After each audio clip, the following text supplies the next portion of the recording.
Hey, what's going on, guys? It's Gothalion, and we're back here in Borderlands 2 to talk about Borderlands, the pre-sequel. Now, over the weekend, it was Gamescom over in Germany, and I noticed a few pretty interesting things about a claptrap demonstration that was shown off on IGN, and I'm gonna put a couple screenshots up on the screen and talk to you about something I'm pretty happy about.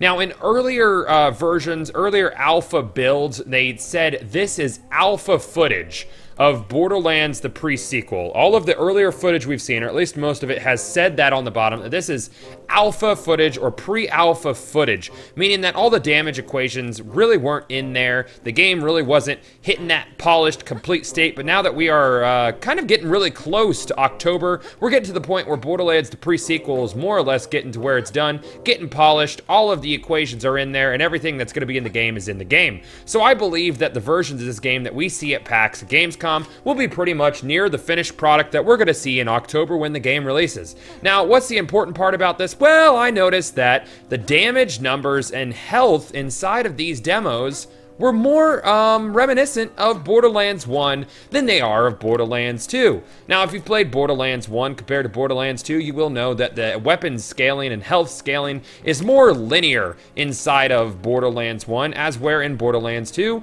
it is more of a exponential growth of weapon damage, and as you level up, your weapons become useless much quicker, especially at endgame. In the demo with Claptrap, we noticed that he was a level 41 Celestial Frag Trap. Now, level 41 is relevant because, as you see right now, I'm level 41 on my Maya. I'm gonna go ahead and turn off my badass rank just so we could say, for demonstrations purposes, we are showing off exactly how things might compare. Now, the footage on IGN does not read beta footage. It does not read alpha footage, but you know, it might actually be some sort of developer build. But usually when they show off developer builds or alpha builds, they take the time to let you know that it is alpha footage or beta footage or developer footage. I digress. Claptrap in this little demonstration here has 5,225 health. This is relevant. He also has 4,110 shields. This is relevant.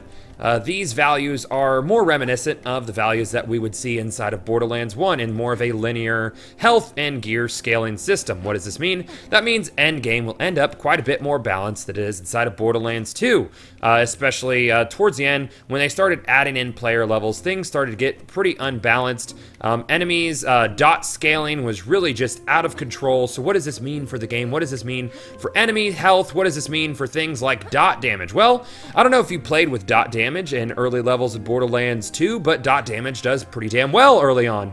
But as enemy health scales and explodes out of control in OP levels, and as the exponential growth of gun damage grows, but dot damage does not get as good as it should, dot damage becomes less and less relevant. But inside of Borderlands 1, where everything is sort of linearly scaled and weapons scale as they should, you notice that things like dot damage, weapon damage doesn't fall off as quickly because linear scaling worked out better inside of Borderlands 1 than it did with the exponential scaling inside of Borderlands 2.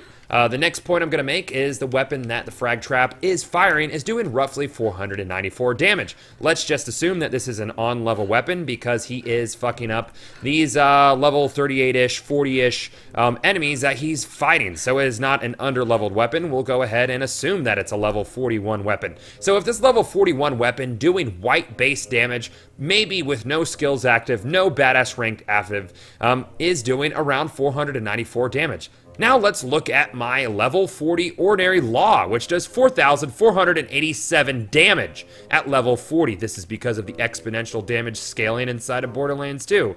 So this leads me to believe that Borderlands the pre-sequel is actually taking a note from the past and following a much better damage and character growth formula with linear growth.